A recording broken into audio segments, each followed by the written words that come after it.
नमस्कार दोस्तों, लर्निफाई स्टूडियो में आपका स्वागत है। हमारी दुनिया का लगभग हर कोना आज भी किसी न किसी रहस्य से भरा हुआ है। दक्षिणी पेरू में रहस्यमयी नाजका लाइन रेगिस्तान है। यहाँ पहाड़ों पर कई आकृतियां बनाई गई है। ये आकृतियां किसने बनाई, ये आज भी रहस्य बना हुआ है। तो चलिए जानते हैं नाजका लाइन्स के बारे में। दक्षिणी अमेरिका महाद्वीप में स्थित पेरू एक ऐसा देश है जहाँ कुछ लाइन्स मौजूद है जिन्हें दुनिया की सबसे रहस्यमयी जगहों में गिनती होती है। पेरू में मौजूद इन लाइन्स को नाजका लाइन्स के नाम से जाना जाता है। इस रेगिस्तान पर कई ऐसी आकृतियां बनी हुई है जिसे देखकर हर कोई हैरान हो सकता है।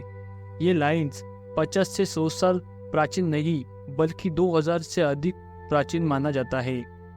इन लाइन्स को जब कोई व्यक्ति जमीन से देखता है तो लाइन्स बहुत ही सामान्य दिखाई देती है, लेकिन जब कोई इसे हवाई माध्यम से देखता है, इसे देखकर हर कोई हैरान हो जाता है। ऐसा माना जाता है कि ये रेखाएं 200 ईसा पूर्व से यहाँ मौजूद है। ये करीब 500 वर्ग किलोमीटर में फैली हुई है। हेलीकॉप्टर की मदद से इन्हें साफ साफ देखा जा सकता है।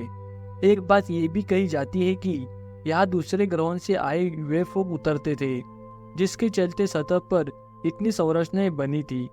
कहा जाता है कि पेरू के नाजा लाइन्स से पहले कई विशाल आकृतियां मिल चुकी है, लेकिन नाजक लाइन्स की खोज के बाद दुनिया भर के पुरातत्वविद और स्पेस साइंस से जुड़े लोग इसे देखने के लिए पहुंचते रहते हैं। नाजका लाइन्स के बारे में कहा जाता है कि इस जगह की खोज सबसे पहले 1927 के आसपास में आर्कियोलॉजिस्ट टॉरेबिस मेजिया सेप्से के द्वारा की गई थी। हालांकि इन लाइन्स को पढ़ने का काम 1937 के पास किया गया था। 1927 से लेकर आज तक यहाँ कई प्राचीन मानव सभ्यता से जुड़ी वस्तुएं मिल चुकी है। नाजका लाइन्स का रहस्य बेहद ही दिलचस्प है, लेकिन एरिच वॉन ने चैरिट्स ऑफ द गॉड्स किताब में लिखा था कि यह लाइन्स हवा में संदेश भेजने के लिए बनाए गए थे और यहाँ एलियन भी उतरते होंगे। नाजका लाइन्स को लेकर एक अन्य मिथक है कि इनका निर्माण कोलंबियाई सभ्यता से प्रेरित था। कुछ लोगों का मानना है कि इन लाइन्स का निर्माण सिंचाई के लिए लिया गया था, हालांकि इसका प्रमाण किसी को नहीं मिला है। इन दिनों यहाँ दिखी एक नई कलाकृति को लेकर चर्चा हो रही है। ये कलाकृति एक बड़ी बिल्ली की है। पेरू में एक पहाड़ी पर 40 गज की दूर तक फैली ये नई छवि देखने को मिली है। इस कलाकृति में बिल्ली की पूंछ, आँख और अन्य चीजें साफ तौर पर दिख रही है।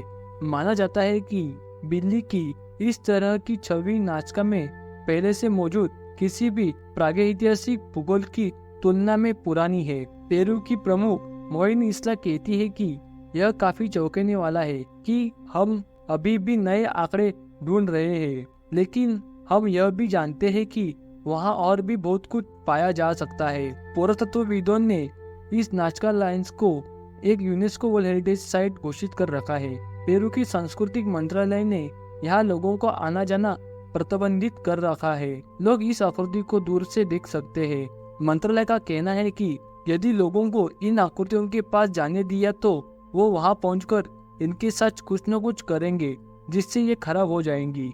इस वजह से इनका आना जाना प्रतिबंधित किया गया है। पुरातत्वविदों के मुताबिक यहाँ पर काफी संख्या में चित्र बने हुए थे। इनमें से कुछ चित्र समय के साथ धुंधले पड़ गए हैं या मिट गए हैं। नाजका लाइन्स को पहली बार 1927 में पेरू के एक हवाई सर्वेक्षणकर्ता ने खोजा था। उसने सबसे पहले चिड़ियों, एक बंदर और एक ओरका की छवियां देखी थी। माना जाता है कि उस समय के लोगों ने ये डिजाइन तब बनाए गए थे जब वो अपने लोगों को किसी जगह पर मिलने के बारे में जानकारी देना चाहते होंगे। शोधकर्ताओं का मानना है कि जो लोग यात्रा करते थे उन्होंने ये संकेत मार्कर के तौर पर लिख दिए थे, जो आज शोध का विषय बने हुए हैं। साल 2019 में जापान के शोधकर्ताओं ने उपग्रह फोटोग्राफी और 3D इमेजिंग की सहायता से इस साइट पर 140 से अधिक नए जियोग्लाइफ का पता लगाया था। कोरोना वायरस महामारी के दौरान भी साइट पर अनुसंधान और संरक्षण कार्य जारी था। उस दौरान सभी देशों ने अधिकांश पर्यटक स्थल बंद कर दिए गए थे। पुरातत्वविद और कर्मचारी मिराडोर नेचुरल पर काम कर रहे थे। वो संरक्षित स्थल का एक महत्वपूर्ण बिंदु था। जब उन्होंने टीलों की सफाई की तो एक बिल्ली के शरीर को दिखाने वाली स्पष्ट रेखाएं उभरी। संस्कृति मंत्रालय ने एक बयान में कहा कि जो बिल्ली की आकृति अब दिखाई दे रही है वो गायब होने वाली थी, क्योंकि यह काफी ढलान पर स्थित है। प्राकृतिक कटाव के प्रभाव से यह काफी प्रभावित हुई है। महामारी के दौर को बंद करने से पहले आगंतुकों को केवल विमानों और लुकआउट बिंदुओं से लाइनों और आंकड़े देखने की अनुमति थी।